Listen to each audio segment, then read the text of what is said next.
Welcome, Jacqueline and Dustin. I'm really glad you're both here today. I know we talked a little bit last week through phone, and I wanted to take the opportunity to reintroduce myself.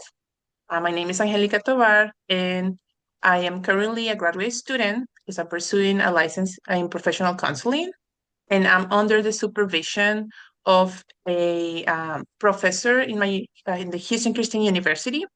And I really want to thank you for the openness and the trust that you're putting in me today.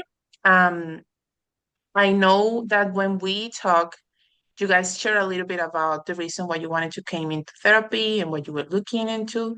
I do want to hold space to review some of the things that are going to be helpful during the process. So, as you know, when we discussed before, couples therapy, it's developed with the idea of helping partners understand their interaction, communication patterns, and what may be hurting their relationship in order for us to work into that and improve how you communicate, how you express your feelings, and how you respond one to another. So, keeping that in mind, I know I sent over some documents that you both fill out. Some of those were the inventories, and there was one that was an informed consent. So that one specifically holds some specific aspects of therapy that are important, and I would like for us to review just a little bit. So one of them is about confidentiality. So it's important that you know that when you attend sessions here with me, your information is shared and is protected by law, and that means that I cannot share any of what we discuss here in these meetings unless I have your permission to do so. And that has to be in writing. And there are some exceptions to these rules. So some of them would be like if one of you pose an imminent danger to yourself, to your partner, or to a third person, because in that case, I will be allowed to disclose that information to law enforcement or hospital staff to keep you safe and to coordinate care. Another exception would be if you talk about events that lead me to believe or that show that a child under the age of 18 or an elderly or disabled person is at risk of emotional, physical, or sexual abuse, neglect, or exploration. So I'm required by law to make a report to protective services. And the third one would be if a judge in a court of law orders me to release information or if I need to respond to a lawfully issued subpoena. Do you have any questions about that? No. No. Okay. Another important aspect in the process is understanding that here the couple is the client.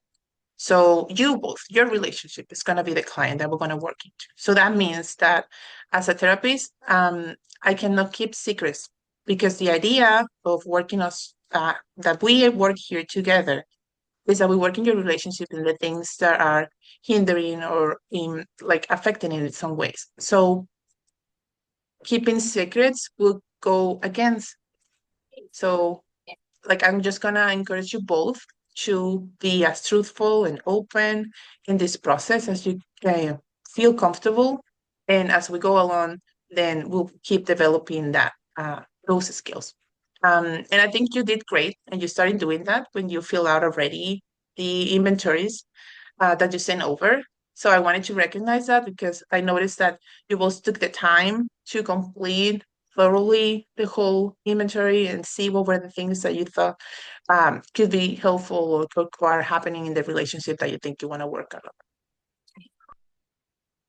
So I know I say many things. So I wonder if you have any questions around that. Not right now. No. Okay. So tell me a little bit about why did you decide to seek couple counseling at this time? We wanted to navigate a little bit our differences and learn about how to, open our communication, learn about we're from different cultures and we wanted to like go deeper into that and try to get better at communicating. Yeah. Okay. Could you tell me more about what you just mentioned around different cultures? He's from here, from United States, from New York, and I'm from Venezuela. So we have that very different culture of I'm going from the Hispanic side, completely different way to handle everything. I speak Spanish. My family, most of my family don't speak English. And then it's the opposite for him. He's all from the United States, New York, like very, very American. No Spanish, no, very opposite from my culture. So sometimes we can clash in that part. Yeah, very different upbringings, and we both have experience with going to college, but it was different forms of college. So we did very similar things, but just different ways of doing things. Yeah. Okay. And I wonder what caused you to call for an appointment now? We've been married for 7 years, and we still continue sometimes to struggle with that communication between our cultures or between the things that we were raised as. We continue to do things like, oh, I used to do this in my house, can't believe you don't do it. And so, I think it will be great for our relation to learn how to navigate that. Okay. Keeping in mind like the your relationships, what are some of the things that you think are your strengths as a couple? Strengths. Mm-hmm. Mm, we understand each other. Yeah. We're good at working through most differences. So like the everyday like disagreements, we're very good at working through. And I think we're very attentive and active parents. Both of us are. So neither of us really have complaints when it comes to that. And I think at the end of the day, we both understand that we're both working towards a positive direction for our relationship. Mhm. So even when we do disagree, it just tends to fizzle out. I know you just mentioned, Dustin, that you have a child. Can you tell me how old is he or she? He is 3 years old. So if you hear any noise or see a bird in the background, he's currently doing laps with a little bird fan. Yeah. That's okay. That's totally okay. Okay, so I hear that some of the strengths that you have are related to dealing with, normal and daily conflict in a way that is helpful for both of you. Is that right? Mm-hmm. Right. Yes. Okay. And if we think about what are some of the things are the hardest for you as a couple, what comes to mind? Finances. Yeah. Finances. Yeah, that's the biggest one. Our biggest struggle. We have completely opposite views of finances. Completely. I'm more laissez-faire and she's more on top of it. So I take more of it'll work itself out. We'll be okay. And she's very much detective, inspect every dollar down to every cent. So sometimes those conflicts turn into true disagreements. Mm-hmm. Does that description, Jackie, that Dustin just did, relates to how you see yourself in terms of finances? Mostly. Mostly, yes, it's true. I do look at the pennies every single time, and I do look at the more detailed breakdown, and he looks at the bigger picture. But for me, I think our disagreement goes more as of I look at, like, I think of the future, he thinks of the now. So for him, it's more of a right now satisfaction. How would buying this thing will make me happy today? And for me, it's like how buying this thing could affect me in a year or two, or how could things be affected in the future. So from my perspective, that is the bigger issue, because it's not so much how much we spend, it's more like, well, why are we spending? I need to understand what are the consequences of that. So that's how I see it. Can you go play for a minute, buddy? Okay. Thinking about the general story or history of your relationship, can you tell me a little bit about how you met each other and tell me just a snapshot of what was your history as a relationship? I got this one. Okay. Okay. So he was born and raised in New York, but then he moved for college to Ohio. And then from college, he got a job here in Georgia. Um, and then for me, I moved from Venezuela to United States, starting in Orlando.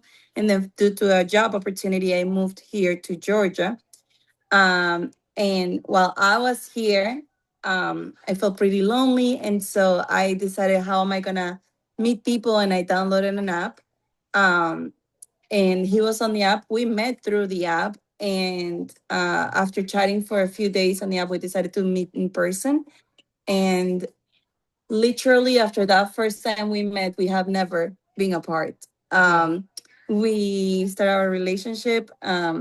We were dating for a few months, I want to say. So we started dating like in March, actually, Yeah. beginning of March. And then we were engaged in October of the same year, and then married September the following year, and then being married since then. That's it. Wow, that's the story. Yeah. Yeah. Is there anything, Dustin, that you think you could add to that, or that you want to add to that? Not really. I mean, it was one of those things, I just remember meeting her and telling my parents the next morning that after our date, saying there was something different about her. So, but boy, is she different. Hmm. Let's see. I want you both to follow into the exercise that I'm going to bring up just in a minute with me. So engage and try to think. You can imagine that you went to bed tonight, and while you were sleeping, a miracle occurred.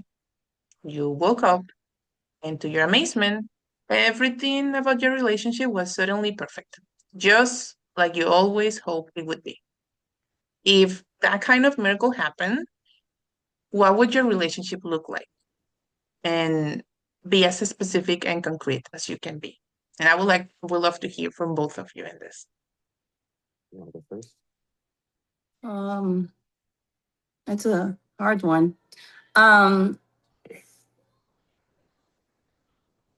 Honestly, I think I will wake up to we have a pretty good relationship. I feel like right now I feel happy and I feel like we are in a very, very good spot.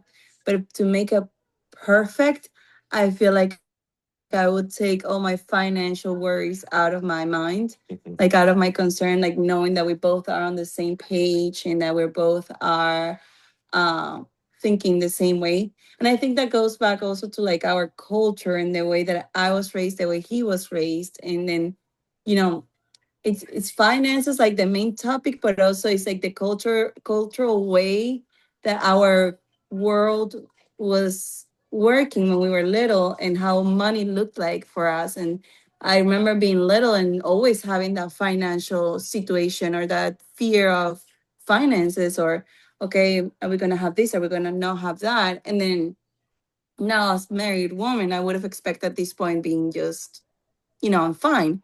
So I think I will wake up to not being worried about finances and knowing that we're both on the same page about what we're gonna do and what we're not gonna do. I think that will be my wake Your up perfect dream. world. Yeah. Mm-hmm. Yeah. I think it'd be basically the same. It'd be almost like waking up and learning you won the lottery type situation. Just everything, you take that little bit of worry out of it. Yeah. There's it's one of those things that if we could work past that portion, I think that word perfect would be there, because on every other side, I think, natural to have some disagreements, and we have some, but other than that, I mean, I think our differences make us stronger when it comes to the cultural side most of the time. That's just that one sticking point that we always find opposition at. Yeah. Mm-hmm. So it seems that both of you agree that the miracle will go around like money, finances, and working around those differences that you have from those different viewpoints, right? Mhm. Right. Yeah. That, as you said, Jacqueline, are deeply influenced by both of your personal histories and your cultures and your views. Mhm. Yes. Okay. If we think about other areas, I noticed that in your assessment, neither of you rated spirituality and religion as very important to you or central to your life. Does that seem correct? Yeah. I was raised Catholic. Catholic. I was raised Catholic. Very, very deep Catholic. But at some point I think I just fell off of that faith per se. And I do believe in God. I do have a strong belief in God. But he doesn't. Mhm. But I think we we believe that there is something out there, you know. We just don't know what it is, if we're gonna call it destiny or faith or God or something. That's how we both share. And so we both have started to go to a non-denominational church, so where we learn about the Bible, right? About what is God there. But I don't think we have ever managed to both find that satisfaction coming from spirituality, like, or religion. I think I go more to church with him for the connection, for because during the church or the service they say certain things that resonate with me and I can think deeper into that. But I would definitely say we do not connect through religion. Right. I mean, right now, what we use church as is almost a conversation starter for the two of us. I mean, I think it's really brought me a little bit closer back. I I grew up Presbyterian, but there's something that's resonated with this church. They're an outward facing church rather than an inward facing church, which means like they are very community based. They outreach. They're very welcoming. The churches that I grew up in, my family is very Catholic also. And my dad's side and my mom switched over to Presbyterian, but they're very inward facing. So if you missed a Sunday, you would almost get shunned. So, after a couple years of that, because I grew up a farm kid, you got to work on the weekend. Sometimes you miss church. I became disenfranchised with the whole thing, where it was like the establishment, everything with it. And there's some stuff that happened, early on in my life that made me lose my faith on top of it. Um, and sorry.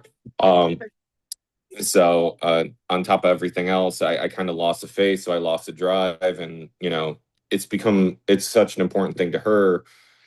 I've been trying to accept it back in my life and trying to put ourselves out there, and one promise I made when we had our son was I was not going to be an opposition force to it, because I've always seen church at least as a good source of learning morals, even if I don't fully agree with all the stories.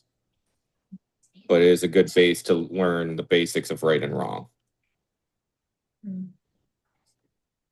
What I hear from both of you is that maybe this new space in this new church has given both of you a space to connect, to community and to, like you said, Dustin, open conversations and even think deeply about some things that are going on in life or that you want to just discuss.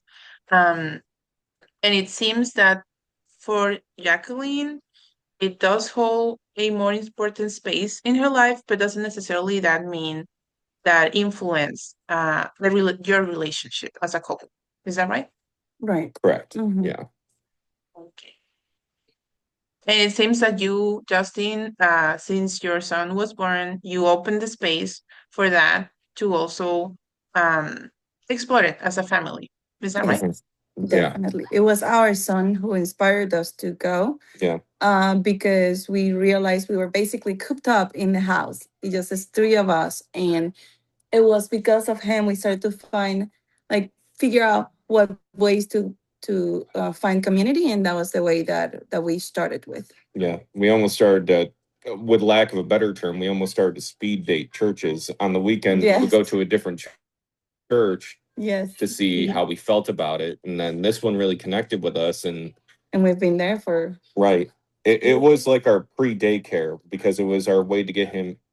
He was home with us for his first year of his life, so we brought him out, and that was his first real exposure to other children. That was our way of trying to do it and get his foot in the door of being around other kids. yeah. Hmm. So I'm glad that you both found that space for you as a family, in the terms that you think relate to who you are. Yeah. Yes. So if we keep thinking about those things that we have been discussing through our whole session today, that are around culture, your economic situation, how you grew up, is there anything about like intricacies of culture or race or economic situation that we should keep in mind, or even language? Because I know, Jacqueline, you mentioned at the beginning that you speak Spanish, that your whole family speaks Spanish, they don't speak English. Is there anything about those areas that I just mentioned that we should discuss more?